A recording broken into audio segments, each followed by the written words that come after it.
Adu kekuatan udara AS Israel dengan Iran tak hanya diisi jet tempur, melainkan juga kekuatan drone dan rudal. Setelah hampir 2 minggu berlangsung, bagaimana kekuatan udara Iran dalam mengimbangi AS dan Israel?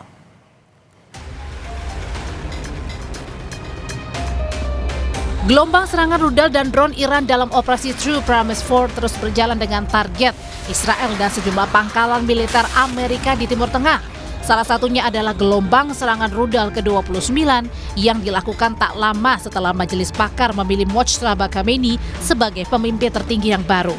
Juru bicara Garda Revolusi Iran, Mohammad Naini menyebut mereka siap untuk berperang skala besar dan penuh selama 6 bulan. Pasukan elit Iran telah menargetkan lebih dari 200 lokasi yang terkait dengan pangkalan dan fasilitas Amerika Serikat dan Israel di Timur Tengah.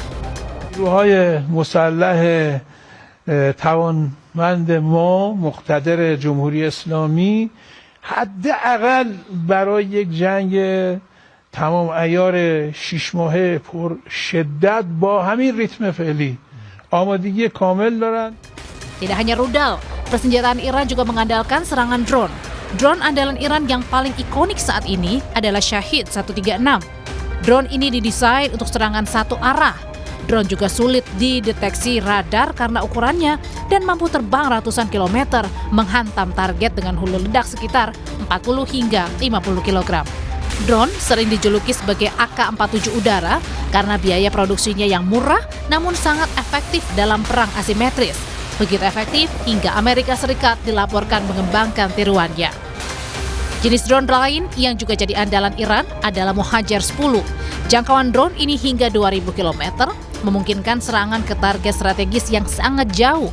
Drone juga mampu bertahan di udara hingga 24 jam dan dapat mengangkut bahan peledak hingga 300 kg dengan 2 kali lipat kapasitas pendahulunya Mohajer 6. Drone juga digunakan dalam operasi militer Amerika Serikat ke Iran Operation Epic Fury.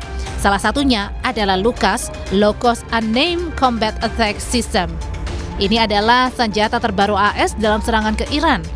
Drone kamikaze sekali pakai yang dirancang dengan teknik reverse engineering yang ditiru dari drone Shahid 136 milik Iran. Drone digunakan untuk serangan presisi berbiaya rendah terhadap infrastruktur militer, situs rudal, dan pangkalan Angkatan Laut Iran. Dosen ilmu politik Universitas Udayana menilai, Iran sudah mempersiapkan diri dengan rudal dan drone-nya untuk perang dalam jangka waktu lama. Sementara Amerika cenderung mengandalkan serangan besar-besaran sehingga perang tak berlangsung lama. Sebenarnya sudah mempersiapkan ini cukup lama. Ketika perang 12 hari, mereka sudah mempelajari strategi yang dilakukan oleh Amerika Serikat dan juga Israel.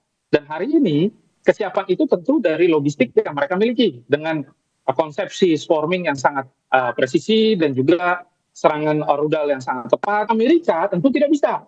Amerika hanya maksimal, ya mungkin hanya 2 minggu dari sekarang. Maka serangan yang besar-besaran dengan kekuatan yang dan teknologi yang baru bisa saja akan keluar. Mungkin opsi bom yang jauh lebih mengerikan belum kita bayangkan bisa saja dipakai untuk langsung melemahkan pusat pertahanan dari Iran itu sendiri.